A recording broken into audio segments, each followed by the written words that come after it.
Virtual terrorism is relatively new as a phenomenon, and much of the research that has been done previously didn't address how much it has advanced and just how broad and comprehensive it is in scope.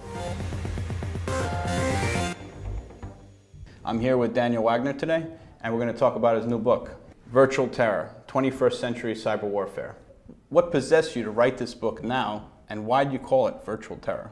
This is a problem for more and more people in more and more places in more and more ways.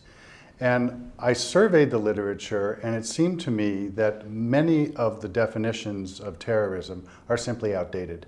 So one of the things I do right at the outset is I create a new definition for virtual terrorism, which basically says that it can be done by an individual, group, business, or government, but the net effect is it doesn't matter who perpetrates it.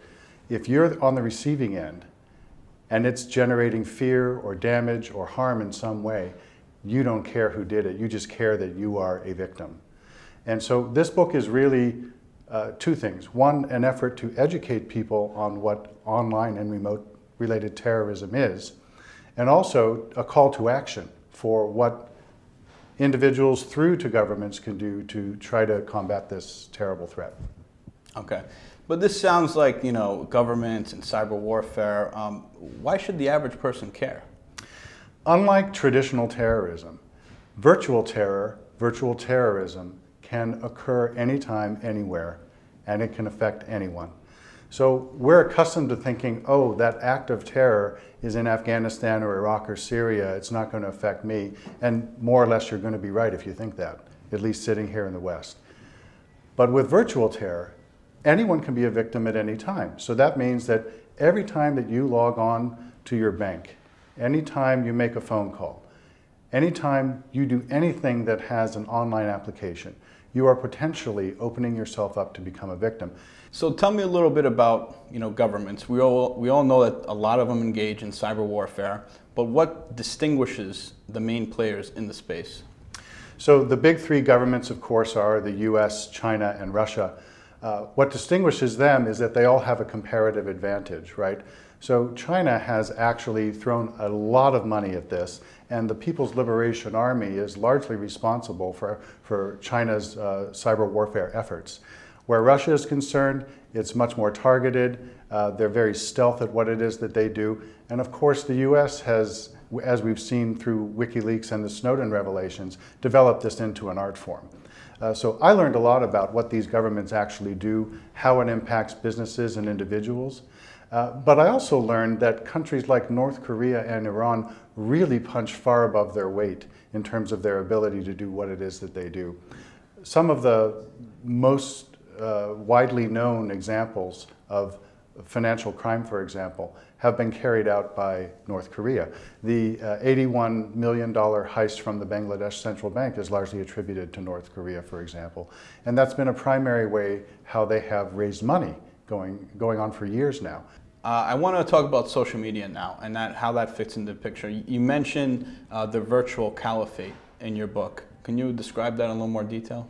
So what the Islamic State has done, and they've developed this into an art form, is they've created virtual jihadists who create in a very stealthy, dark manner a way to communicate very effectively with their adherents all over the world. And by doing so, they're doing their own call to action to the people who follow them to sort of wage the war from a great distance. We're accustomed to thinking about lone wolves and how they theoretically act on their own.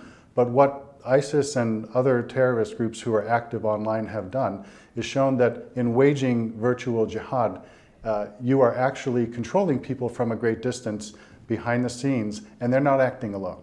In fact, while there still is lone wolf terrorism, the existence of virtual jihad has brought that to the forefront to realize that there's potentially millions of people out there who would not necessarily have been a terrorist if they didn't have the ability to communicate with these dark forces on the internet. Right. Another really interesting takeaway that I got from the book was this whole idea of the Chinese credit system and how they're actually trying to monitor their citizens. Can you describe what's going on there? Well, India has already done that in a very significant way through a system called Aadhaar. And they have more than 1 billion people, all the adults in the country essentially, who have been registered in a central database. What China wants to do is they want to take that and in essence put it on steroids. They don't just want to know your financial transactions and what the situation is of your banking account. They want to know in essence how you think, who you associate with, what your political views are. And in that way they want to get a better handle on just who their citizens are, ultimately, presumably, in an attempt to control them. So if you take the Indian and the Chinese example, you have to wonder, what can any government do and what's next? Okay. I also follow, a lot what's going on in the fintech space because of my own profession. And I find that there's a lot of hype right now in terms of biometrics. And they're talking, some of the messages that are coming through is that biometric is actually going to make us safer, and then passwords is going to be a thing of the past. But based on your research, do you think that's really true? I completely disagree. I think Apple and Samsung, for example, would like us to believe that having a unified way of using our eyes and our voice and our face to open our phones is the next great thing. And in fact, the next models of these phones apparently are going to do just that. But I think it's a very dangerous example. For instance, if you look at the first time that fingerprint identification was used on a smartphone with Apple in the iPhone 5S, several years ago now, it didn't take hackers long to figure out a way to break that, and they did it with some very low-tech methods, just using some plaster and some glue and basically replicating the fingerprint. Now, if that was broken and that was cutting edge just a few years ago, what do you think it's going to take to do that next?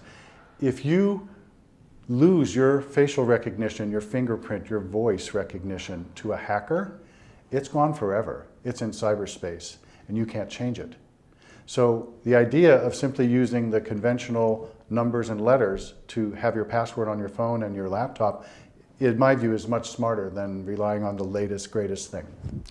Yeah, it's really interesting because I remember there was a New York Times article a few years back, and it talked about the scientists in Israel, and what they did was fabricate DNA evidence. You also touch on this idea in the biometrics section where you talk about fake news on steroids and the possibility. What do you mean by that?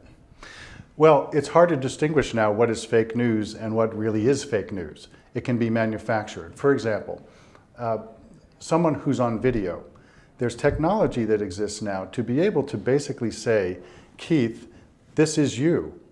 How are we supposed to know with the way digitization works whether it's really you? They can absolutely replicate your face, your movements, your voice, so that we can't know now. Think of the implications for a political campaign, for example. Right. How will we know it's really the candidate speaking? And that's right on our doorstep. There's a lot going on with the Internet of Things, AI, self-driving cars, and potentially all of these things could be weaponized. So where are we going in the future with all this? Well, it seems to me there is no stopping the way we're going, unfortunately, but I think one way to hopefully get a handle on it is to pass laws that have some teeth and are actually meaningful.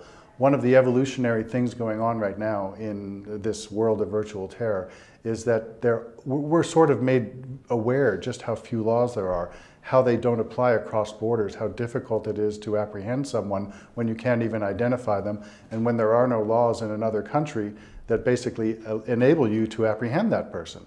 That's one problem. Something else I suggest in the book is the creation of the World Cybersecurity Organization, which would hopefully get all the world's governments together to fight a common scourge. Now, you might say, well, aren't governments a big part of the problem? You would absolutely be right. But if you can't be part of the solution, then you're definitely part of the problem. There's so much at stake right now with cyber terrorism, cybersecurity, virtual terror, that we don't really have a choice, it seems to me, but to create a global organization that will do something to try to fight it. Because if we don't do that, the game is already lost. Daniel, thanks for being here today. Check out his new book, Virtual Terror, 21st Century Cyber Warfare. It's a great piece, and you need to read it.